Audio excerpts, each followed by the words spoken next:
Bonjour à tous et bienvenue à ce webinaire. Je me présente, donc je suis Virginie Grousset, je suis responsable de la communication de France Innovation.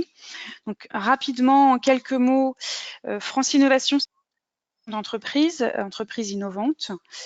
Nous réunissons aujourd'hui un petit peu plus de 110 membres. Donc c'est une association qui est nationale, qui est multifilière et donc, par entreprise innovante, nous entendons les entreprises de conseil et d'accompagnement comme Layton, les prestataires de développement et innovation, les entreprises qui proposent des produits ou des procédés ou des services innovants. Le webinaire aujourd'hui a pour objectif de vous présenter le concours à destination des startups qui est organisé par Layton. Je vais laisser la parole donc à Caroline Villecroze, qui est la directrice marketing et communication du groupe Layton.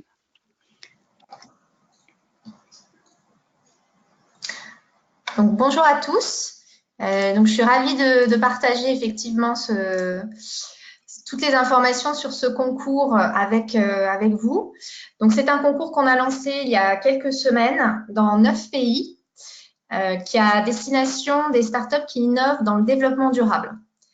Donc, comme vous avez pu le voir dans le titre du concours, Layton Sustainable Startup CES 2020, on est sur un gain. Enfin, pour les lauréats, ils auront accès en fait à un stand au CES Las Vegas qui a lieu début janvier. Donc, en France, en général, c'est un mot assez magique, le CES, puisque c'est quand même le lieu incontournable pour venir présenter les innovations dans le domaine de la tech. Donc, pour nous, on trouvait que c'était une opportunité assez formidable de pouvoir accélérer le développement de startups qui ont vraiment des beaux projets dans le développement durable en les exposant à cet événement qui regroupe des millions de gens sur 4 jours. Voilà. Donc, c'est vrai que la France particulièrement est le deuxième pays en termes de délégation. Donc, on le voit là, depuis que le concours a commencé, on a beaucoup de candidatures en France puisque le CES est tout de suite identifié comme étant the place to be. Au CES plus spécifiquement, les stands seront dans l'Eureka Park, qui est donc l'espace au CES qui regroupe toutes les startups. Voilà. Donc, peut-être rapidement, qui sommes-nous et pourquoi en fait on lance ce concours? Donc, nous sommes un cabinet international de conseil en financement de l'innovation. On est partenaire à ce titre de France Innovation. Et en fait, on accompagne donc les entreprises, quelle que soit leur taille, donc que ce soit des startups, des PME, des ETI ou des grands groupes, pour identifier les sources de financement auxquelles elles ont droit en termes de dispositifs fiscaux ou de subventions. Donc, des dispositifs fiscaux principaux qu'on connaît bien en France, c'est le crédit impôt recherche et le crédit impôt innovation. Mais on accompagne aussi nos clients dans le recrutement de chercheurs et encore là, plus récemment, on les accompagne aussi sur le management de l'innovation. Mais donc, notre cœur de métier, qui est vraiment le financement de l'innovation, c'est une offre qui est réalisée par nos consultants. Donc, une prestation qui est réalisée par nos consultants, qui sont des spécialistes, des ingénieurs spécialistes R&D. Donc, que ce soit dans l'IT, dans la chimie, dans les biotech, dans la méca. Voilà, c'est vraiment des ingénieurs qui sont capables d'identifier qu'est-ce qui répond en fait aux critères d'innovation et de recherche qui sont spécifiés par le gouvernement ou les dispositifs d'aide et qui sont associés à des experts en fiscalité qui, eux, maîtrisent tout à fait ces dispositifs fiscaux. Donc, l'idée, c'est on est vraiment ciblé sur ce type de dispositif et on accompagne du coup nos clients pour optimiser les ressources dont ils peuvent disposer pour leur développement ou pour leur transition environnementale.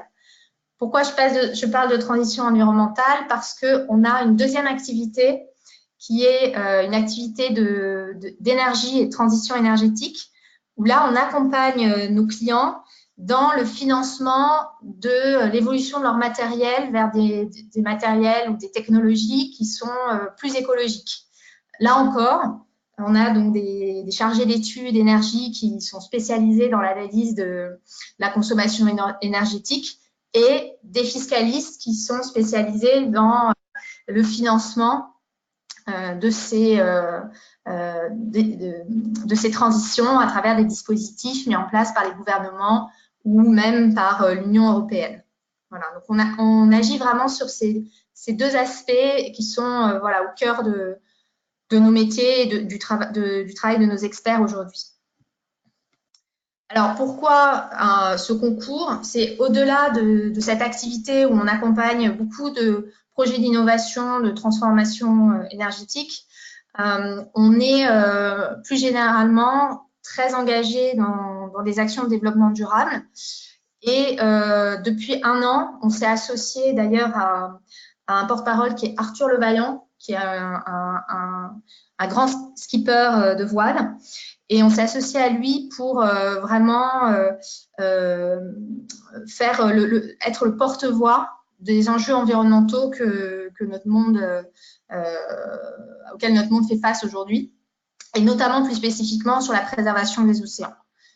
Voilà, rien que cette semaine, en fait, on a organisé des keynotes tous les jours pour sensibiliser nos clients et partenaires en faisant intervenir soit des grands groupes, soit des startups, justement, qui venaient présenter leurs innovations en faveur des océans. Voilà, donc on s'engage vraiment de plus en plus dans des actions. Et pour nous, ce concours, c'est une autre manière de contribuer à une innovation plus responsable et de favoriser le développement des green tech ou des good for tech, et pas seulement en France, mais dans les 9 pays où nous sommes présents, donc en Europe et en Amérique du Nord. Donc, en l'occurrence, on est présent en Europe, au UK, en Belgique, en Hollande, en Pologne, en Espagne et en Italie, et en Amérique du Nord, au Canada et aux États-Unis. Alors, plus concrètement, de quoi parle-t-on? Donc, il y aura 5 finalistes sur l'ensemble de ces 9 pays qui auront la chance d'avoir un stand au CES pour 2 intervenants. Donc, par exemple, le fondateur et puis si vous êtes le fondateur, une des personnes avec qui vous voulez animer le stand, puisque ce qui est intéressant quand on est au CES, c'est bien sûr de tenir son stand, mais vous l'imaginez bien, c'est aussi d'aller voir les autres stands et d'aller se vendre auprès des entreprises qui elles-mêmes aussi exposent. Donc, il faut au moins être 2. C'est pour ça que pour nous, c'était important de pouvoir proposer un dispositif pour 2 personnes. Ensuite, on a prévu entre novembre et décembre de vous former au pitch à l'américaine. Donc, je suis certaine que beaucoup d'entre vous sont déjà pas mal entraînés pour les levées de fonds ou des pitchs commerciaux. Mais l'idée, voilà, c'est quand même de vous coacher et de vous préparer pour que vous soyez le plus efficace possible quand vous serez là-bas. En outre, évidemment, il y a tout ce qui a trait à la couverture média. En France, on a tout un dispositif de relations presse et de communication sur les réseaux sociaux qu'on a mis en route au lancement du concours et qui, bien sûr, va être encore décuplé au moment de l'annonce des finalistes. Donc ça, vous en bénéficiez évidemment. Et puis ensuite, pendant le CES, on a pris un package avec un attaché de presse sur place pour maximiser, encore une fois, la visibilité des 5 startups qui seront présentes. Et enfin, on contribue à hauteur de 2 000 € à vos coûts logistiques. Donc, il y a les frais de déplacement en avion et puis l'hôtel sur place. On peut vous aider à trouver des hôtels les moins chers possibles. Voilà, on a aussi des partenaires là-dessus. Mais voilà, il y a au moins 2 000 € qui sont couverts. Donc, 5 finalistes sur les 9 pays. Mais avant qu'on ait les 5 finalistes, on a 18 demi-finalistes, puisque l'idée, c'est qu'on sélectionne 2 demi-finalistes par pays d'abord. Et donc, ces deux demi-finalistes par pays, ça fait 18, auront droit en plus à un diagnostic d'éligibilité gratuit qui sera donc fait par nos experts pour leur financement à l'innovation. Donc, encore une fois, que ce soit du crédit impôt recherche, du crédit impôt innovation, des subventions, et voire même la mise en relation avec des fonds d'investissement, puisqu'on a aussi une activité dans ce domaine. Et puis, encore une fois, vous aurez donc cette couverture média dans le pays, donc en l'occurrence en France. Qui peut participer à ce concours? Donc, évidemment, et déjà, il faut être basé dans un des pays où on est présent. Bon, là, on est en France, donc normalement, déjà, ça fonctionne. Je suis désolée, vous allez souvent voir ce petit écran Salesforce pour Outlook s'allumer. Je n'arrive pas à l'enlever, donc ça pollue un peu le visuel, mais c'est pas très grave. Donc, voilà. Donc, d'être en France, c'est une première chose. C'est-à-dire que la société, votre startup doit être fondée en France. Évidemment, et ça, c'est notre engagement, votre projet a pour but d'avoir un impact positif sur l'environnement ou sur un impact positif social. C'est possible aussi, voilà, si ça améliore l'impact sur le handicap, l'égalité homme-femme, voilà, le bien-être au travail, ça peut être aussi des projets qu'on va regarder, évidemment. Et il y a un dernier critère qui est essentiel, même si, voilà, pour le coup, c'est pas nous qui vous l'imposons, c'est il faut remplir les conditions d'exposition du CES pour le RECA-Parc. Pour être reconnu comme une start-up par le CES, il y a un certain nombre de conditions. Il faut que votre société ait été fondée dans les 4, éventuellement 5 années passées. Donc, si vous avez créé votre société en 2010, ça ne fonctionne pas. Ensuite, il faut que votre produit ou votre service soit lancé ou été lancé là dans les mois ou alors sera lancé en 2020. Il faut quand même que vous ayez un prototype où vous puissiez présenter votre service sur le stand. Donc, ça ne peut pas non plus être un concept. Ça doit être quand même plus avancé. Et ça doit être votre première exposition au CES, sachant que, bon, ça peut être aussi votre deuxième, mais si vous êtes déjà allé 2 fois, là, pour le coup, c'est rédhibitoire. Voilà. Donc ça, c'est vraiment des critères qui sont importants.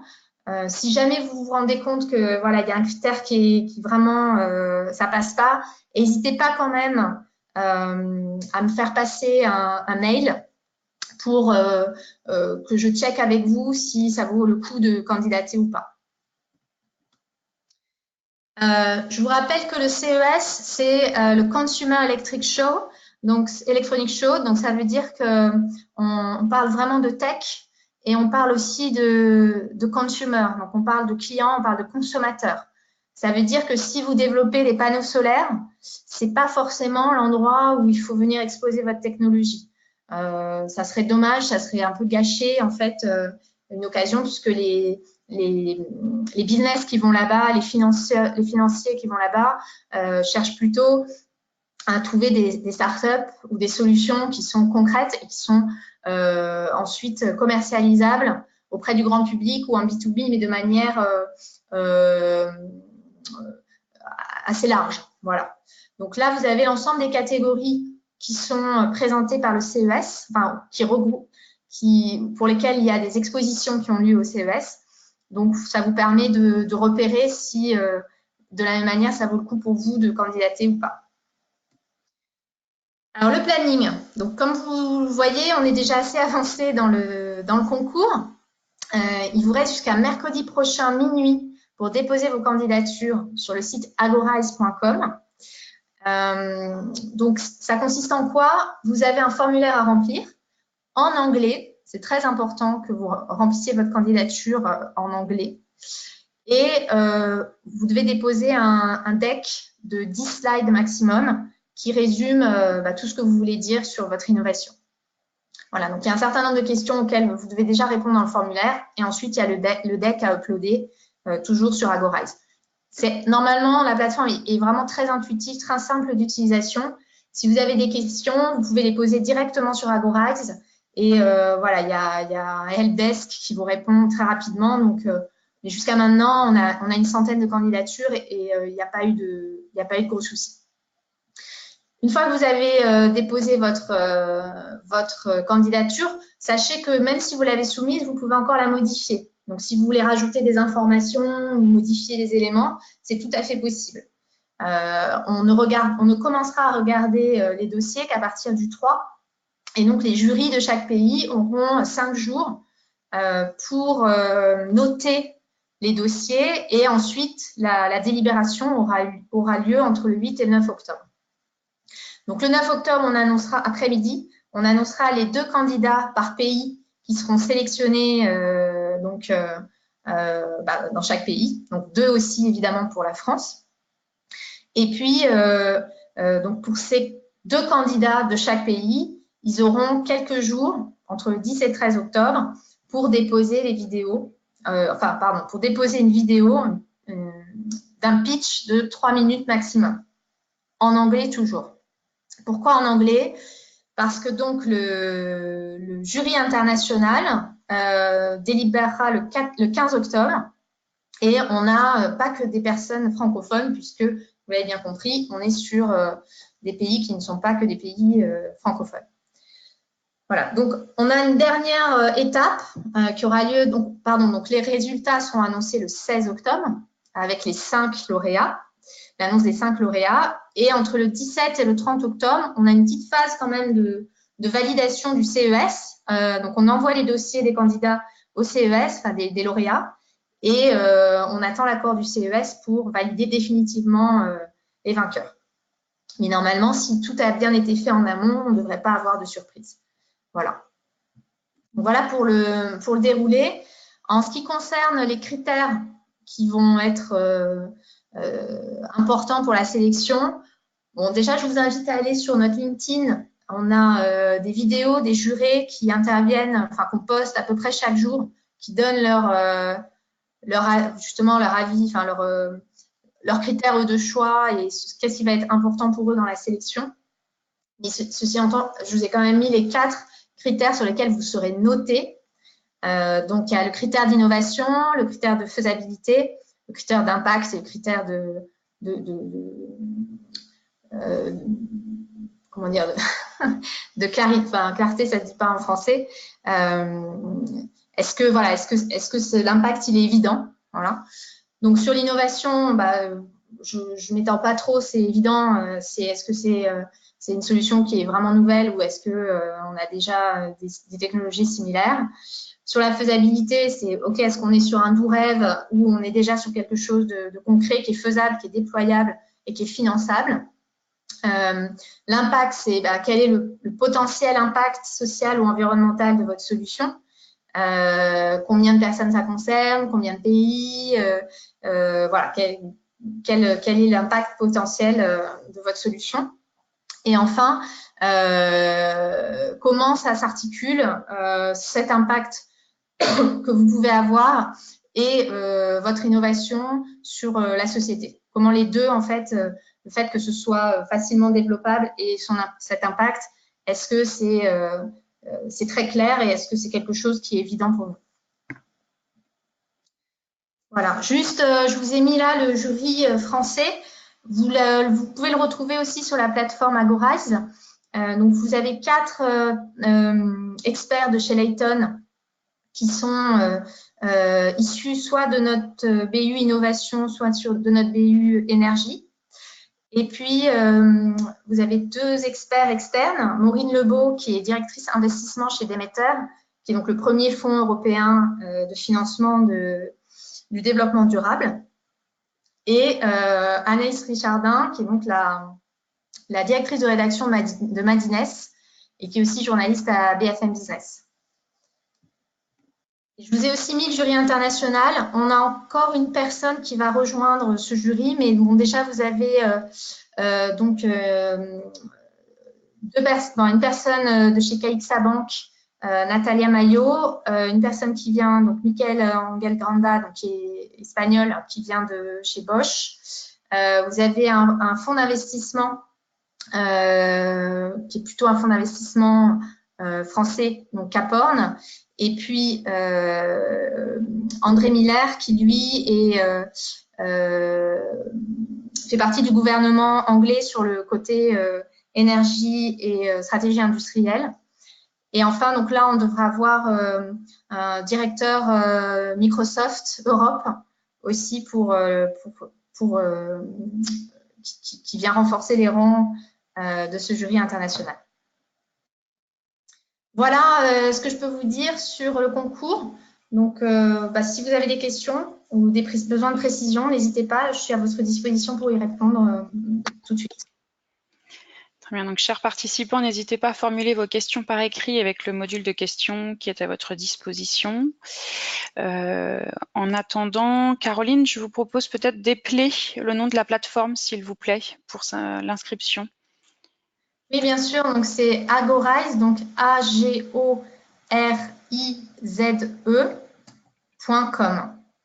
Je peux me remettre sur le... ouais, non, je ne l'ai pas sur le site. Là. Je pensais que j'étais sur le site, mais non. Très bien. Qu'est-ce que cela représente en termes de temps de remplir le dossier que vous demandez? Alors, bon, ça dépend, voilà, je me mets en vidéo. Ça dépend en fait si vous avez déjà un pitch deck. Donc, ça dépend si vous avez déjà des slides prévus. Donc ça, chacun, en fonction de ce qu'il a déjà, va savoir le temps que ça peut lui prendre. Après, sur le formulaire en lui-même, il n'y a pas de questions compliquées. C'est juste qui sont les fondateurs, est-ce que vous avez déjà levé des fonds dernièrement, en quoi, en fait, en une phrase ou deux, en quoi votre innovation est impactante, en quoi elle est différenciante. Et il y a encore une ou deux questions justement qui nous servent pour l'éligibilité par rapport à l'Eureka Park, sur la date de création ou sur le chiffre d'affaires. Et voilà, donc c'est assez rapide. Enfin, je pense qu'en un quart d'heure, ça suffit pour remplir le formulaire. Et après, ça dépend le temps que vous passez à faire un beau deck de 10 slides. D'accord, merci. Est-ce que vous avez besoin de voir les plans financiers détaillés de l'entreprise et le cas échéant, dans quelle mesure vous en avez besoin? Disons que évidemment, on va évaluer la faisabilité du projet. Donc, le plan de financement est important pour voir à la fois l'ambition sur le volet chiffre d'affaires, mais aussi la réalité des coûts et du financement qui est peut-être déjà levé ou qui est déjà prévu d'être levé. Donc, oui, c'est important. Après, on ne va pas rentrer dans le détail ligne à ligne du business plan. Donc, il faut qu'il parle de lui-même, quoi. Comme je vous l'ai dit, en 10 slides, de toute façon, si vous avez 4 slides sur le financement, ça ne sert à rien. Et puis, on a beaucoup de dossiers à traiter. Donc, l'objectif, c'est surtout que vous soyez très clair, très visuel, très impactant aussi dans votre présentation. Merci. Chers participants, si vous avez d'autres questions, n'hésitez pas. Sachez que la présentation est enregistrée et que les slides vous seront envoyés. Également, j'imagine que Caroline communiquera ses coordonnées à l'ensemble des participants pour pouvoir répondre à vos questions éventuelles après coup ou tout simplement pour approfondir un sujet si nécessaire. Oui, bien sûr. Écoutez, je ne vois pas de nouvelles questions. Ce que je vous propose, Caroline, peut-être c'est le mot de fin pour ce webinaire. Oui, merci beaucoup Virginie. Donc, voilà, on est encore une fois ravis de vous accompagner dans votre développement, le développement d'innovation pour le développement durable. Pour nous, c'est une action qui est importante. Si jamais vous n'êtes pas éligible, n'hésitez pas à nous contacter. Quoi qu'il arrive, on aura certainement des choses à vous apporter sur le financement de vos innovations. Donc, on est aussi à votre disposition. Et sinon, j'espère retrouver vos dossiers sur la plateforme Agorize d'ici la fin de semaine prochaine, d'ici mercredi soir la semaine prochaine. Merci beaucoup. Merci beaucoup à vous. Merci, chers participants, et à très bientôt. Au revoir. Au revoir.